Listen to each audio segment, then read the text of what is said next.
All right. Welcome everyone to Surface Engineering's first in a series of medical device surface engineering webinars and information videos that we'll be launching this week. I'm Corey Streg. I'm the market leader for Pioneer Metal Finishings business based out of Minneapolis. And I'd like to kick this off by framing a little bit of what we're going to talk about today. So the topic for this particular webinar is tribology of medical devices, with a special emphasis on non-implantable metallic devices. I think most people on the webinar would agree that there's very different categories of things, comparing an implantable to a non-implantable, to compare and contrast, really focus around biocompatibility for implantable devices, osseointegration, things of that nature. So for the purposes of this discussion, really going to be focusing in on non-implantable metallic components and devices. I'm joined today by a very special guest. Scott Shaby's on the line, who is the president of EP Biotech. Scott is really an industry veteran when it comes to surface engineering, material science, polymers, and related topics. Scott runs his company in Minneapolis as well. I would say probably interesting enough for Scott's background, really spent a significant amount of time, about 20 years, with Boston Scientific, prior to that SciMed, and was a part of the technology leadership team developing and launching the Taxus drug-eluting stent. So that's obviously a very big milestone for anyone's resume, and was very formative in his development as a technology leader. Today, Scott's business is actively involved with technology development projects, as well as project management, influencing due diligence processes for M&A and et cetera. So Scott, welcome to the Surface Engineering Academy webinar today. Thank you very much, Corey. Good. Let's kick this off with maybe a top level overview, if you will, of when we talk about surface engineering itself. It really falls into these 7 broad categories. And so for the purpose of the discussion today, we're gonna really narrow in on a subset of surface enhancement, but just know that, as I mentioned previously, throughout the course of the next several months, we're gonna hit on each one of these subcategories in either webinars, video vignettes, white papers, or other supportive materials. And I would say that look for in the next couple of weeks a series of video vignettes that we did on functional aesthetics for medical devices. So again, this is a foreshadowing of some really good information coming forward. And let's really kick this off then, Scott, and dig into a bit more on surface enhancement in that category. I'm wondering if you could walk our audience through specifically those broad categories within surface enhancement. All right. Well, typical applications for med devices and products would include those where managing the surface and layer interaction is critical to the product performance and ultimately patient outcomes. These surface enhancements are generally broken down into several categories, including tribological improvements of surface interfaces, interactions, hardness, lubricity, surface morphology. Another is barrier layers. Barrier layers that prevent ingress or egress of unwanted compounds into the substrate, preventing corrosion, chemical attack, migration of chemicals in and out of the system. Another would be substrate management. These would be surface layers that enhance adhesion of overlying layers or enable processing of subsequent surface layers. Functional layers are included in that category. Well, in a med device, that usually means radiopacity for X-ray visibility, echogenicity for ultrasound visibility, and MRI compatibility. Lastly, conductivity management is a large one as well. Maintaining or increasing conductivity and dielectric isolation for electrically powered and sensing applications would be in that. That's great. Thanks, Scott, for that overview. I wonder now if you could maybe elaborate a bit more on the tribological enhancement element of this. Well, generally, lubricity or coefficient of friction of components that have interfacial contact in motion, sometimes under load. Surface hardness also factors into the equation, as well as the overarching wear or longevity of the coating while it's in use. That's great. That's great. So obviously for today's talk, this is a huge category, right? People have written books on this category, and there's entire courses devoted to tribology. So for the purposes of this, I think we're going to take a little bit of a higher level perspective, but nonetheless very important. Let's kick this off by talking a little bit about lubricity management. Specifically, where I'm interested in learning from you is when you're thinking about, again, metallic, non-implantable devices, components, and perhaps even manufacturing fixtures. Where does lubricity management really come into play, and what are some of the challenges you've seen in your career? Well, generally, when I'm thinking of is static and dynamic coefficient of friction, the overall roughness of the surface and the hardness of that surface coating. That's great. And if you think about how you apply that, then where particular devices or components, or as I mentioned, tooling, what comes to mind for you? And again, maybe some challenges you've seen in your career as well. Well, generally, just dialing in a specific coefficient of friction is of concern. General durability of these contacting surfaces, especially those under load, the wide variety of different substrates that are available, as well as biocompatibility concerns. You know, for direct device applications, one example would be a deflectable catheter, where the tip can be moved around by the operator. These are generally operated by pull wires. They usually need some kind of lubricity improvement to enable ease of use over the long haul. Other examples of components that readily need tribological enhancement usually includes like manufacturing tooling, fixtures, polymer process equipment, or tooling like injection molds, screws, barrels, and other polymer contacting metal surfaces such as fixtures for doing downstream processing. Mm-hmm. Scott, I know this is a tough one to cover in only a few minutes, but I wonder if you could share your experience and some technology options that you've seen work well, maybe some of the pros and cons of each for managing lubricity in this particular setting. Well, there are fluorocarbon-based polymers such as PTFE and FEP. I know the PTFE is available in several forms, including like a polymer-based hard coat. It's also available in a electroless nickel PTFE co-deposit, and type 2 and type 3 anodizing can also include a co-deposit with PTFE. But with electroless nickel PTFE co-deposits, that coating tends to outperform some of the polymeric-based hard coats, and it maintains a lower coefficient of friction over that lifetime that it's being used. Electroless nickel is an extremely customizable plating process that can be used to alter different hardness levels by altering process and input parameters. Hardness, corrosion resistance tends to be the trade-off with this plating. So you do tend to trade off hardness for corrosion with using electroless nickel. PVD is another option. And this is a process where it runs under a vacuum and the deposited material is transformed into a vapor, then back into a thin film condensed phase onto the target substrate. This process usually yields extremely thin layers if you choose to, with low surface roughness, high lubricity, with a variety of different metals, metallic oxides and nitrides. But the limitation is it's a batch process with some part size limitation. You know, another that comes to mind is molybdenum-based dry film coatings can be utilized in some applications. And an organic coating would be like Parylene. Similar process to PVD. It's a chemical vapor deposition process done in a vacuum. But it can be applied down to the angstrom level in a truly conformal fashion. But it has similar limitations to PVD, as the coatings are also applied in a batch convention in a vacuum chamber.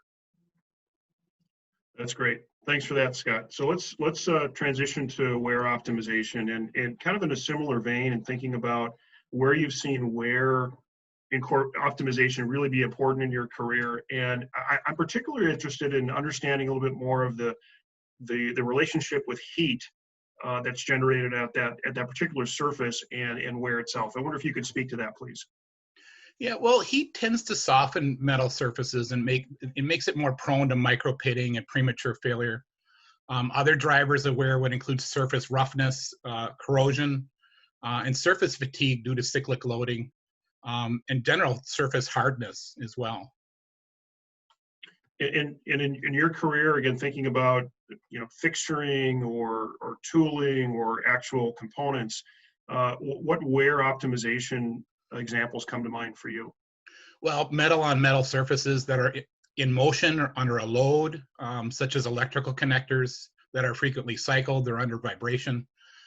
Polymer process tooling, such as injection molds, dies, screws, barrels, other types of polymer contacting tooling. In direct product usage, premature wear of critical components can lead to premature failure and possible product recalls, as it may have negative effects on the patient. Yeah, those are all really good points, Scott. And then it's similar to commenting on lubricity management. I'm sure there's some overlap here in applications, but I wonder if you could specifically address technologies that you see work really well in managing or optimizing wear. Well, what stands out to me is electroless nickel. It can be tailored to different hardness levels. You can trade off hardness for corrosion resistance by altering the co-deposited phosphorus content during the process. Another good option for wear attributes is type 3 anodizing on aluminum substrates. And if nickel's not an appropriate material, because some people do have allergic reactions to nickel over a long time, one can consider using PVD or physical vapor deposition processes to apply an ultra thin wear resistant metallic or ceramic based layer, as there are many different materials available that can be utilized in medical device application.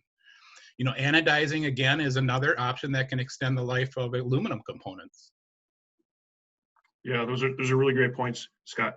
We would be remiss as we transition to the third of the tribology attributes in mentioning the relationship of all three in influencing the performance of device. So as you're thinking about hardness and how it's been managing your experience on medical device, maybe think a little bit and talk to the role of how these factors really interface together, how they influence each other.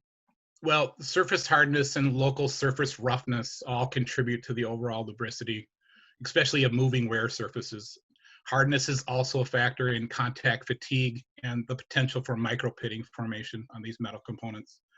One example to minimize galling on metal components beyond using external lubricants is to create a slight indifference in the surface hardness between interacting surfaces. One material that can be tailored to different hardness levels is electroless nickel. Through altering the process and potentially optional post-plating processes, you can accomplish that. Hard chrome is another very hard wear-resistant material that is very cost-effective for some applications as well. Good point, Scott. And if you think about, again, where you've managed hardness in your career, I think you've got a couple of really good examples of where you've spent time in your career. Well, polymer processing is where I spent a lot of time, and that's one area where you definitely need to optimize hardness for certain components within systems, especially with fluoropolymers, which during processing can be very corrosive to some metals. Another would be radiopaque polymers that are radiopaque loaded polymers, which may include tungsten, which is extremely abrasive on metal surfaces. Rotating or reciprocating components under load, and increasing surface hardness of, say, softer alloys such as copper, brass, or aluminum. Yeah, those are really good points. And then I know you mentioned a little bit before about hard chrome and some other things. Anything else to add to technology options that you found very effective? Electroless nickel stands out once again. Okay. It's a very flexible surface or flexible process to customize surface hardness, as well as increased hardness from post-plating processes. But PVD is another option that gives the widest variety of different coating materials available and compatibility with a host of different substrates. And it, once again, has the ability to coat at extremely thin layers if that's desirable. Anodizing for aluminum is another cost-effective process that has some process flexibility to customize hardness.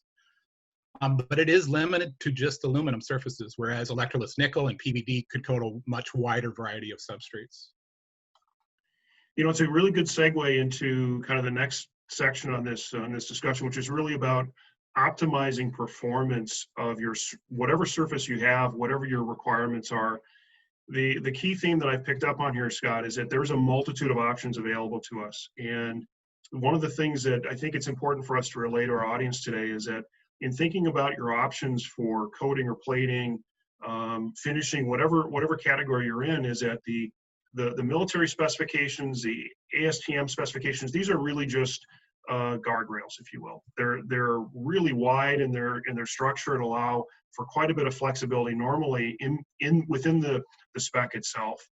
And the key thing that we need to always relay is, how do we tie back a surface engineering technical requirement to a user requirement, starting with the patient and or whatever application we're really driving towards, and ensuring that we have a team of people together that are thinking about how that surface, that engineered surface, helps to perform or accomplish a particular task or goal within the development project itself.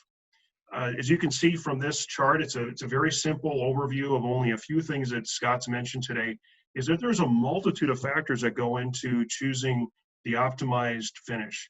We talked about tribology. We haven't talked a lot about dimensional control, but that's another really important category for influence. Thinking about corrosion, which Scott mentioned related to wear properties. Mentioned aesthetics before. There certainly could be a requirement to make sure whatever component is visible, it meets some brand standards. There's some durability from a finish standpoint.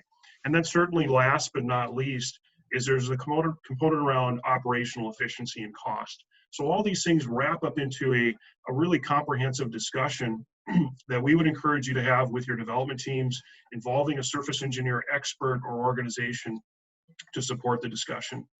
So Scott, with that in mind, I know you have a lot of expertise in this area, but I want to transition kind of as the last part of our discussion today around how we really manage the development of a process and how we control that process for a particular surface finish. And let's kick this off by talking about the development process itself and how, in your experience, you've tied in operations into that process with a surface finish. Well, there's a lot of resources available for assistance in surface engineering today. You know, one of the most important is to choose a partner that is willing to show you the options, the limitations of the coating material, the limitations the substrates present, subsequent application process factors, and then work and align with your project, you know, during the formative stages as the materials are being evaluated and chosen for the product design. That's great. Scott, I wonder if you could also comment a little bit on the notion around and the assumption that I think a lot of us have, that many of the things that we've talked about today are classified by the FDA as special processes. We really can't verify effectiveness of coating unless destroying a device or destroying the surface itself.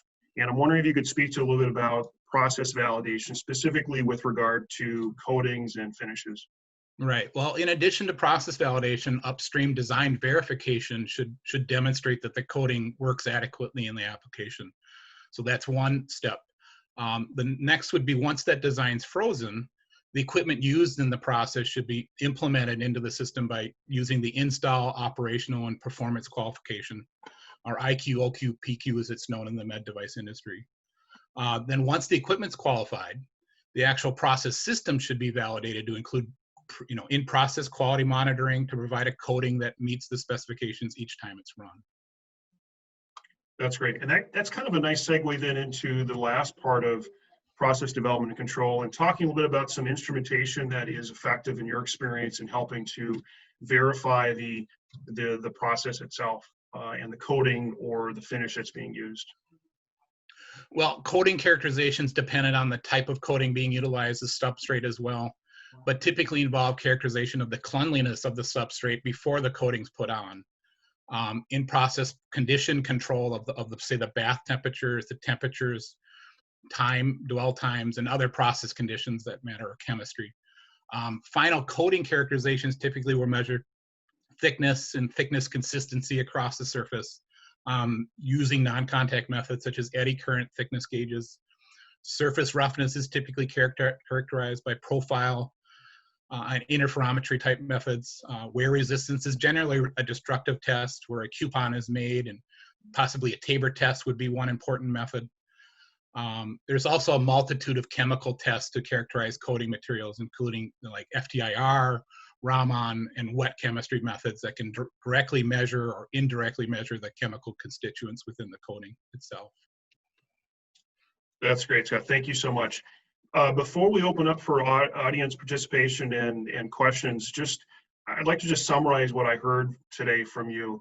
And it really boils down for me to several simple bullets, which is basically the role of tribology in a non-implantable metallic device is really critical. It goes without saying there's a lot of options that are available to consider, and the importance of being able to involve a surface engineer or someone with that focus or an organization early in the process helps to optimize whatever performance criteria you're trying to drive.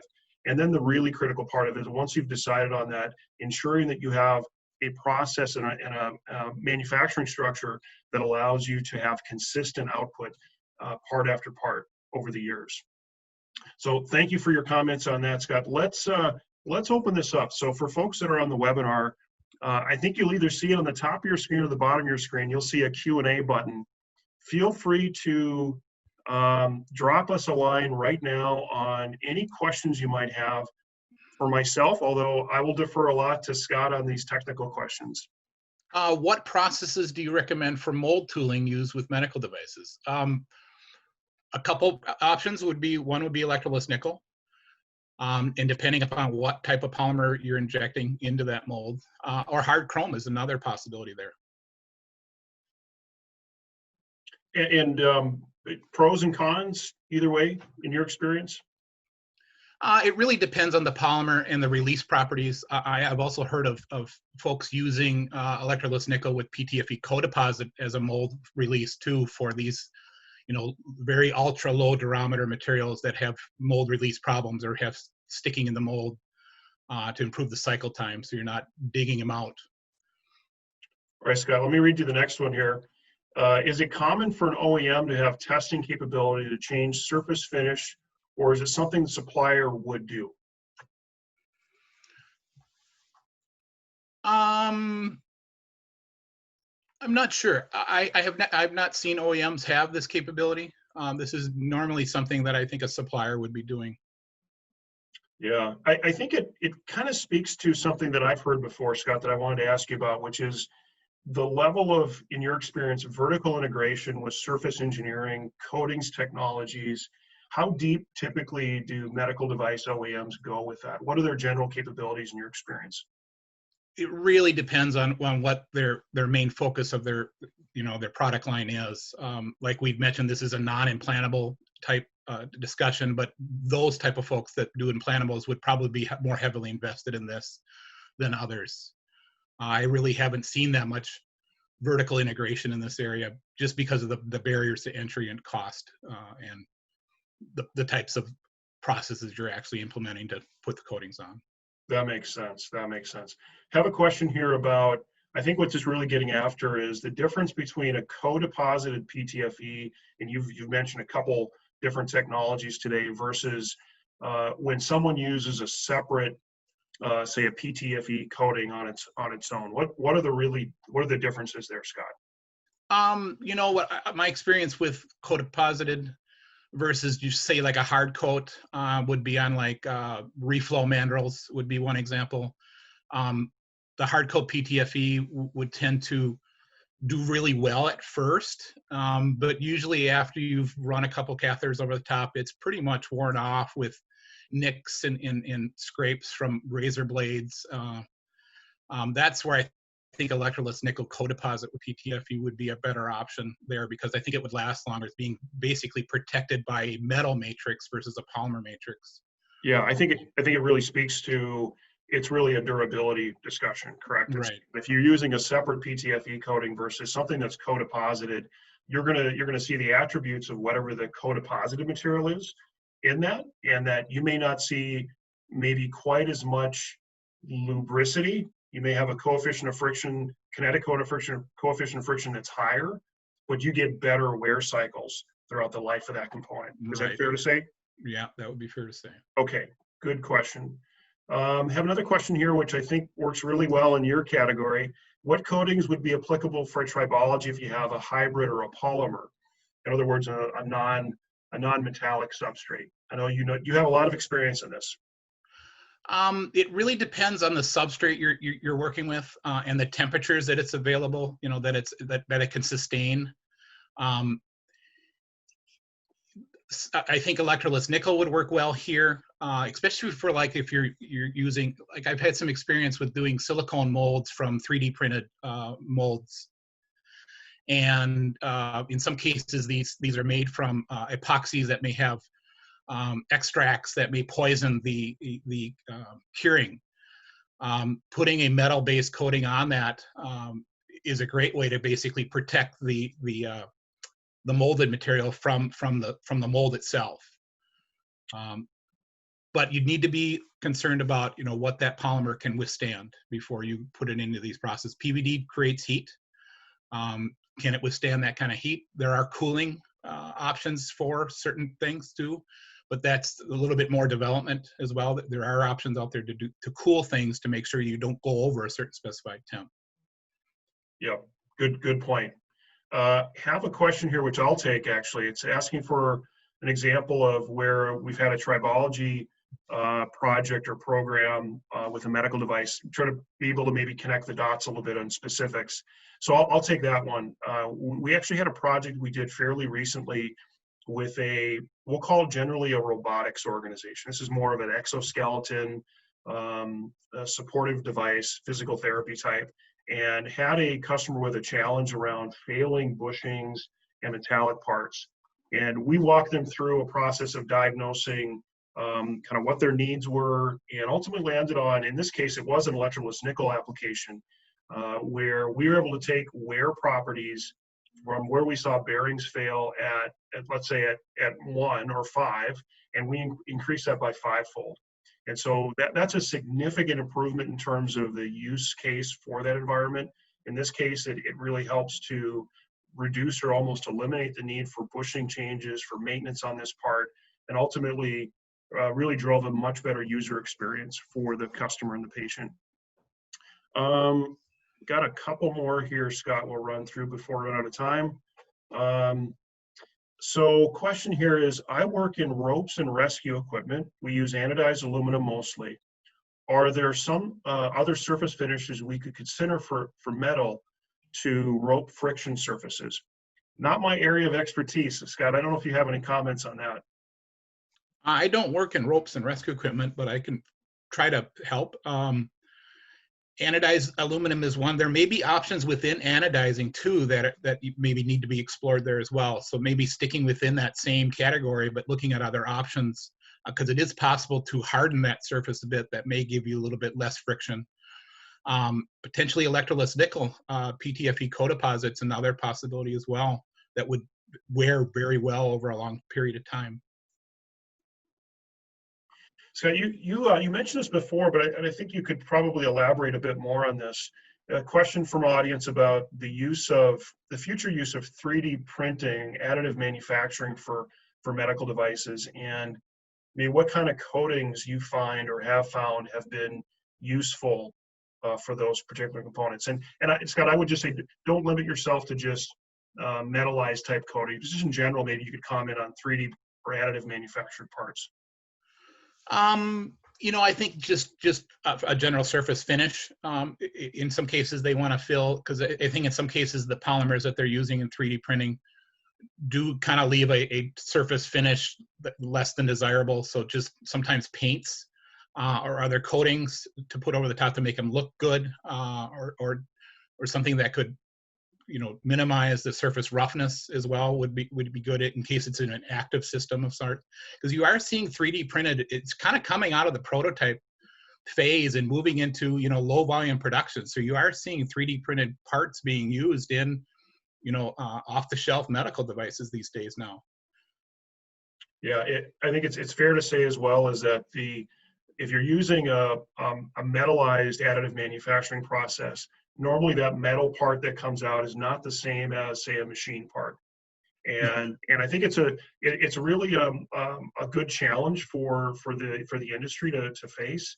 and working again with a surface engineering organization or a team to say, let's make sure that we can optimize that surface finish to perform as close to that machine part as possible is really the key.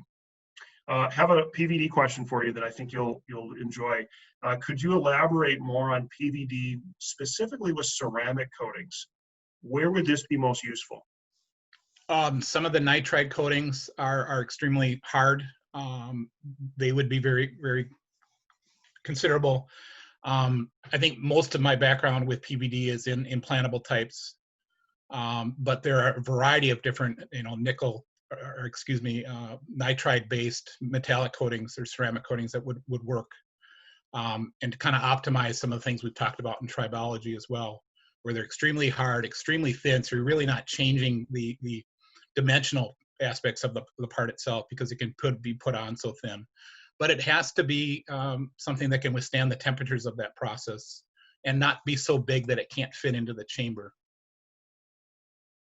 Good point. Good point. Scott, we're really right at the time that we had allotted for questions and answers, and I think we've answered all of them at this point. Thank you so much for taking the time for this. I just wanted to remind the audience that for any questions they may have looking for additional surface engineering related topics from an education standpoint, please do not hesitate to visit Surface Engineering Academy. We're happy to send out links for that. But if you Google, you should land on the page. Note that there's, as I mentioned before, videos that were pre-recorded, links to our YouTube channel, white papers, and other support materials. Thank you on behalf of Pioneer for supporting this Surface Engineering Academy webinar. Feel free to contact the Pioneer team at any of the information below. With over 75 years of mission critical experience in this category, we've seen a lot of these things before, and we're happy to help when that arises. And then certainly last but not least, thank you once again, Scott, for joining us. Here's Scott's information. He would be happy to talk to anyone offline as well. And from myself, thank you for your time, everyone, for joining the webinar. Enjoy the rest of your afternoon.